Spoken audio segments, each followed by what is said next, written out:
mjaftë të dobishme për shoqërinë tonë dhe sidomos për familjet kosovare, fëmijët edhe nënat në përgjithësi, sepse do të diskutojmë për anketën në Mix, e cila është një anketë globale, por që do të thotë po zhvillohet edhe në Kosovë për herë të tretë. Ne do të diskutojmë se çka është kjo anketë, cili është qëllimi, çysh mundemi ne me plotësu këtë anketën, vinë te na, ne do të shkojmë diku apo online.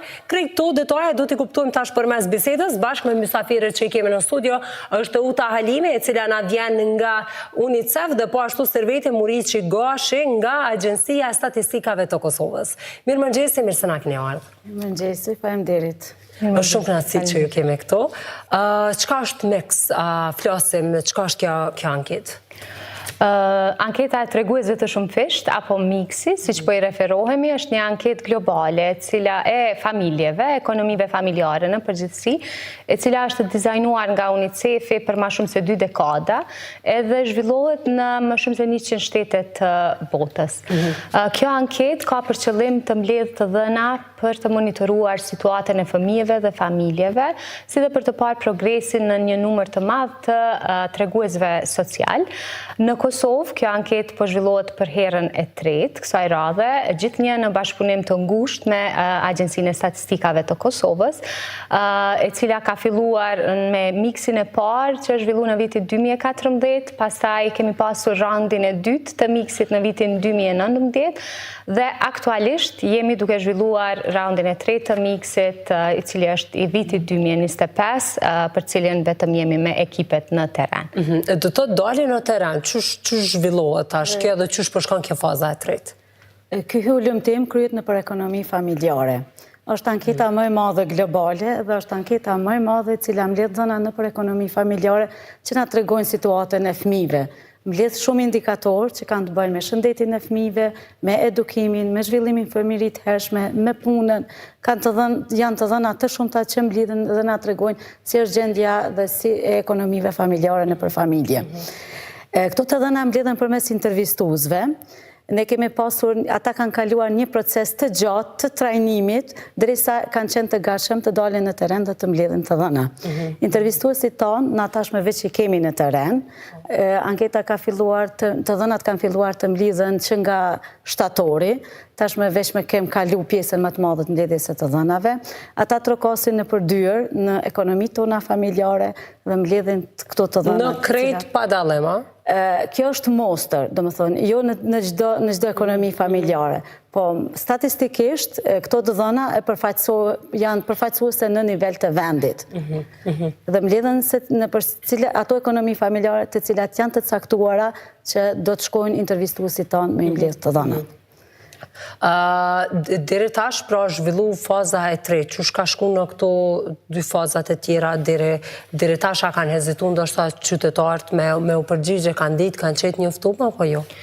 Në fakt, 2 raundet e kaluara, Kosova i ka zhvilluar me një sukses shumë të madh, janë ndër anketat me përgjegjësinë më të lartë në regjion. Kjo për shumë arsye, duke përfshirë këtu edhe qasjen edhe metodologjinë që Agjencia e Statistikave e ka përndjek për gjatë këtyre viteve. Si që tha Servetja, mbledhja të dhënave zhvillohet me ekipe të përbashkëta të cilët kalojnë kohë më të gjatë në terren, edhe mundohen që të gjejnë të gjitha kohët e mundshme, të cilat janë, do të thotë, më adekuate, të përshtatshme për popullatën, në mënyrë që të kthehen të ekonomitë familjare, të familjet dhe të kryjnë këto intervista. Është i njëjti sukses po vazhdon edhe në këtë fazë, në këtë mix, i cili është aktualisht duke u zhvilluar dhe në terren, për cilën në fakt ne sapo kemi pas edhe një vizitë studimore nga Shqipëria, nga Agjencia e Statistikave në Shqipëri, të cilët po fillojnë për herë të parë këtë anketë këtë vit dhe kemi pasur një vizitë 2 ditore që kanë ardhur në Kosovë për të mësuar nga Agjencia e Statistikave në Kosovë si një prej programeve më të suksesshme në regjion, se si është zhvillu, cilat kanë qenë ato kriteret që janë vendosur si model, në mënyrë që me pas një përgjithshmëri kaq të lartë. A mundem me di disa prej pyetjeve që bën ju, i cekët disa prej temave që munden me u diskutuar se ku munden me u përgjigj, por për shembull çfarë pyetje mundet me u bën atë anketë, në atë intervistë? Fillimisht intervistuesit tanë shkojnë edhe plotësojnë një pyetësor për ekonominë familjare. Aty janë të dhëna të përgjithshme sa anëtar jetojnë atë familje, për edukimin si dhe disa karakteristika për ekonominë familjare.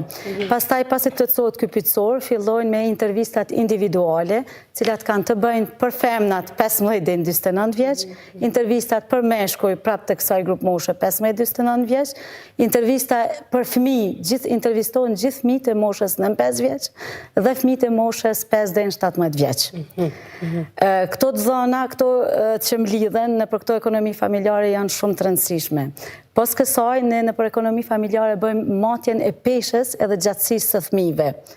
Dhënat që mblidhen kanë të bëjnë edhe me ushqimin, se çfarë ushqimi ka përdor fëmija gjatë ditës së fundit, në 24 orëshin e fundit, për imunizimin mblidhen dhënat, për edukimin e fëmijëve, për zhvillimin fëmijëri të hershme, për punësimin e fëmijëve, se sa fëmijët janë të angazhuar në punë, edhe të dhënat të tjera të shumta. Po, pse është kaq e rëndësishme me marrë pjesë dhe me u zhvillu edhe kjo anketë në Kosovë?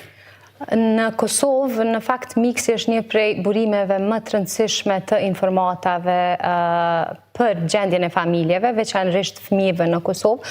E përmendi Servetja se përmbledh një gamë të gjerë të informatave në sektorin e shëndetësisë, edukimit, mirëqenjes sociale në përgjithësi, të cilat janë përdorur për të zhvilluar politikat edhe strategjitë që aktualisht i kemi në Kosovë, në mënyrë që të orientohen programet e fokusuara, po njëkohësisht edhe prioritetet. Prioritetet qeveritare, por edhe të gjithë partnerve zhvillimor në mënyrë që do të investimet të shkojnë aty ku nevojat janë më të mëdha. Për shembull, miksi i parë, i cili është publikuar, finalizuar në vitin 2014, ka qenë thelbësor për Kosovën që të marrë këto dhëna, me këto dhëna do të informoj edhe aplikueshmërinë e Kosovës në shumë programe të mëdha, si për shembull Millennium Challenge Corporation, MCC, që ka qenë, që është do të thonë një ndihmë shumë e madhe financiare për Kosovën nga Shtetet e Bashkuara të Amerikës, për cilën aplikim do të thotë dhënat e miksit kanë qenë thelbësore. Kjo është vetëm një prej ndoshta disa prej shumë pjesëve të tjera apo praktikave të tjera në cilat e kemi pa që të dhënat e miksit kanë qenë ndoshta të parat që kanë tregu për një sfidë ose një dukuri që ekziston në Kosovë, për çka nuk kemi qenë më herët të vetëdijshëm, edhe për çka më tutje janë marrë aksione shumë konkrete. Dhe po besoj fare këtyre aksioneve ka ndryshuar gjendja që është prej 2014-s, 15 tash deri në vitin 2025. Një çështje tjetër për shembull ka qenë përfshirja e fëmijëve në edukim të hershëm në vitin 2014, kur është bë miksi për herë të parë. Këto kanë qenë dhënat e para me të cilat ne kemi mbrime e pa se sa është përfshirja në nivel të popullsisë. Qysh atëherë kur ka qenë një përqindje nën 15%, ka qenë një përqindje shumë e ulët, do thotë janë bë investime shumë të mëdha. Çështja e edukimit në fëmijëri të hershme është prioritizuar.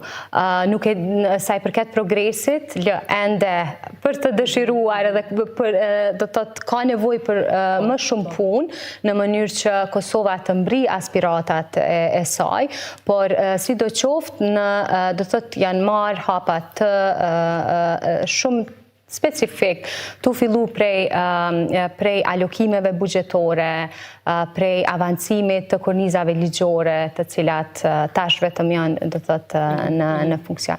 Meqense zhvillohet në krejt vendet e botës, në ato që zhvillohet pra kjo anketë, ku qëndron Kosova edhe jemi diku larg kështu, ka ndalë statistika jo shumë të mira në krahasim me vendet e tjera të botës? Normalisht që bëhen edhe krahasime në nivel, sidomos në nivel rajonal. Po, krahas kësaj, veç me cek që krahas anketës për popullatën e përgjithshme, ne zhvillojmë edhe një anketë për komunitetin Roma Shkalia dhe Egjiptian. Edhe kjo për tretën herë me radhë është duke zhvilluar në njëjtën kohë. Krahas kësaj nacionale zhvillohet edhe anketa për komunitetin. Po të dhënat pastaj përdoren për politika dhe për zhvillime të më tutjeshme të programeve cilat kanë të bëjnë për krijimin e strategjive dhe për planifikim. Dhe deri tash, për shembull, çka mundemi me krahasu, ju dhat një krahasim tek zhvillimi në familje të hershme, pra edukimi në familje të hershme, çka tjetër ka ndryshuar në këtë rast në bazë të këtyre anketave, këtyre intervistave që janë bërë? Tash nëse flasim ndërmjet vitit 2014 dhe 2015, kemi pa për shembull rënje të ndjeshme sa i përket vdekshmërisë së fëmijëve. Veçanërisht tek popullatat Roma Shkali Egjiptian, mirë po ende nëse krahasojmë këtë vlerë që kemi aktualisht, kemi të më thënë nështë përqindjen më të lartë në rajon. Gjithashtu edhe në shumë mandej në aspektin e vaksinimit apo imunizimit të fëmijëve, ushqyeshmërisë, ka një numër shumë të madh të treguzve ku, siç e tha Servetja, që ka shumë e rëndësishme është edhe kjo krahasimi në nivel të Kosovës, ku e shohim se komunitetet Roma Shkali Egjiptian mbesin shumë mbrapa karshi vlera të komunitetit shumic. E mandej do thotë kur krahasohemi edhe si të anësi me shtetet në region, gjithsesi ka tregus ku Kosova është në të njëjtin nivel, mirë po ka edhe, kemi edhe shumë çështje ku ne ngecim mbrapa, siç është për shembull vdekshmëria e fëmijëve, ende është më e larta në regionin në Kosovë, apo përfshirja e fëmijëve në edukim të hershëm. Tash na jemi shumë, në fakt, jemi të prit me padurim që dhënat e miksit aktual, ti kemi sa më shpejt të gatshme në mënyrë që të shohim se ku jemi aktual. Është do të thotë një round që vjen po ashtu pas një sfide globale, siç ka qenë Covidi, edhe nuk ka në ndërmjet shumë të dhëna për me ditë pak a shumë se ku kemi shku, po presim që vitin e ardhshëm me pas edhe këto dhëna të freskëta dhe me pa me të vërtet. Pse këto publikon pastaj vitin e ardhshëm deri atëherë? Po, ka dëmëton, aktualisht jemi duke mbledhur dhënat edhe po planifikojmë diku rreth mesit të dhjetorit me u përfundu. Mandej pas kësaj periudhe është një periudhë e validimit të këtyre dhënave, analizimit, përpunimit, kështu që na do të thotë jemi bashkë me agjensinë, plani është që në gjysmën e parë të vitit 2026 të kemi gjithçka gati në mënyrë që të lansohen. Po, dhënat dhe krejt ato siç ka plotësojnë të intervistuarit në këtë rast mbeten konfidenciale, private, nuk shihen por përdoren për qëllime të tjera, investime të ndryshme, zhvillime politika të cilat i merr UNICEF dhe po besoj edhe në këtë rast agjencia për qeveria e Kosovës, apo jo? Gjithë intervistuesit, para se me i plotësu intervistat në për ekonomi familjare, janë të obliguar të informojnë ekonomit familjare se gjitha dhënat që mbledhen janë të mbrojtura, janë konfidenciale. Ato përdoren vetëm për qëllime statistikore dhe përdoren vetëm publikohen në tërësi. Do të thonë, tregojnë nivelin e atij indikatori në tërësi. Do thotë është mirë, njoftojmë gjithë popullatën që dhënat janë konfidenciale dhe asnjëherë nuk përdoren për asnjë qëllim tjetër pos për qëllime statistikore. Në mënyrë që ata mos të hezitojnë edhe të përgjigjen në gjithë këtë anketë. Në mënyrë që të përgjigjen edhe të kemë një pjesëmarrje të lartë të popullatës për anketë. Atëherë uroj që kam shku gjithçka mbar edhe në këtë raund të tretë, edhe uroj që të kemi edhe zhvillime të tjera dhe të kemi përparime ndoshta me këto rezultate, të kemi disa rezultate dhe më pozitive, qoftë sa i përket ekonomisë, qoftë ushqimit, imunizimet, po ashtu edukimit fëmijërisë të hershme, që është mjaft i rëndësishëm tek fëmijët. Faleminderit shumë për kohën, për gjitha informatat cilat i keni ndarë me ne, kënaqësi që ju pata në studio. Faleminderit, kënaqësi. Ndërsa ne tani do të kalojmë tek një material i radhës, pastaj ju pres përsëri në studio.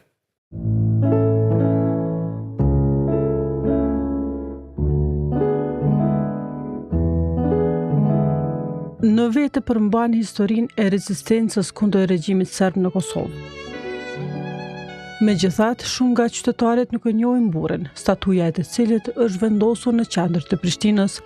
Pranë saj, mungon një tabelë informuese që do të tregonte historinë.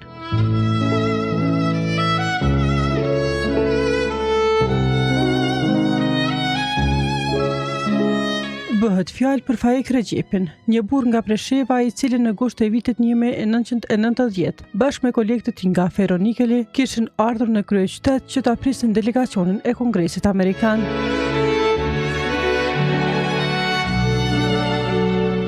Para Hotel Grandit, policia serbe kishte ndërhyrë brutalisht duke shpërndar turmën, por Faik Regjepi nuk ishte luajtur vendi.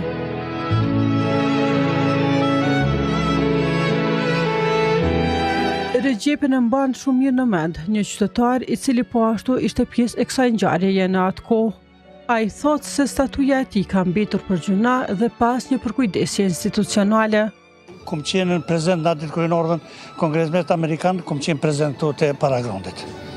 Edhe e di këtë agjën ka qenë në po është fatkeqësi e madhe që e kalonën që sa kohë e ka vënuar që e pshet fëmija që hypin spon, edhe është fatkeqësi që nuk e ka një njoftim. Për kënër, për kënë bëhet fjallë, si pse i ka ndodhur tina ajo, që bilem turistë u që po vinë tash një numër sa më të madh me ditën se për shkak se kështu, sikur me konë në një lyp që e kanë bërë statuje dhe kanë lënë ato. Kjo është shumë për tash ka obligim komune, ka obligim Ministria e Kulturës, ajo tjetër vetëm është kjo është marrë që se ka ky një njoftim.